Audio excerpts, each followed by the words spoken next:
नमस्कार दोस्तों, आज की कहानी है एक ब्राह्मण और 3 चालाक ठगों की, जो एक छोटे से धोखे से कैसे उसे उसकी कीमती चीज से वंचित कर देते हैं। तो चलिए शुरू करते हैं आज की कहानी। दोस्तों, ये कहानी है एक गांव की। एक ब्राह्मण ने किसी धार्मिक आयोजन में भोज पर आमंत्रित होने के बाद प्रसन्नता से दान में एक बकरा पाया। ब्राह्मण बकरे को कांधे पर लादे हुए खुशी खुशी अपने घर की ओर चल पड़ा, लेकिन रास्ता लंबा और सुनसान था। रास्ते में 3 ठगों की नजर ब्राह्मण के कंधे पर लादे बकरे पर पड़ी। बकरे को देखकर उनके मन में उसे हथियाने का ख्याल आया, लेकिन वो जानते थे कि सीधा चुराना संभव नहीं था, इसीलिए दोनों एक चालाक योजना बनाई। तो दोस्तों, पहला ठग ब्राह्मण के पास से गुजरा और ठहका लगाते हुए बोला, पंडित जी, एक ब्राह्मण होकर कुत्ते को कांधे पर उठाकर क्यों ले जा रहे हो? ब्राह्मण हैरान होकर बोला, अंधे हो क्या? ये कुत्ता नहीं बकरा है। ठग ने मुस्कुराते हुए कहा, मेरा काम था आपको बताना,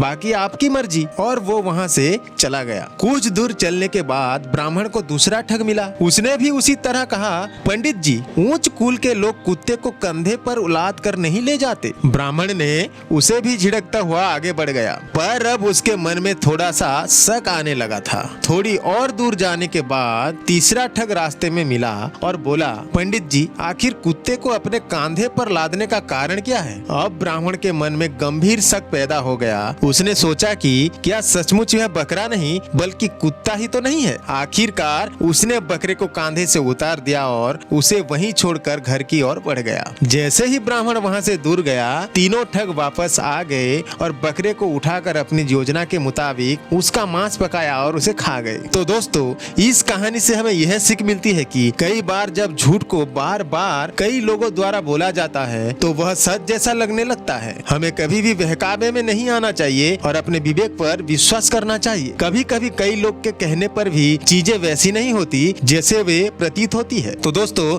अगर आपको ये कहानी पसंद आई हो तो लाइक, शेयर और सब्सक्राइब जरूर करें और कमेंट में हमें बताएं कि आपको क्या सीखने को मिला। मिलते हैं अगली कहानी में, तब तक के लिए धन्यवाद।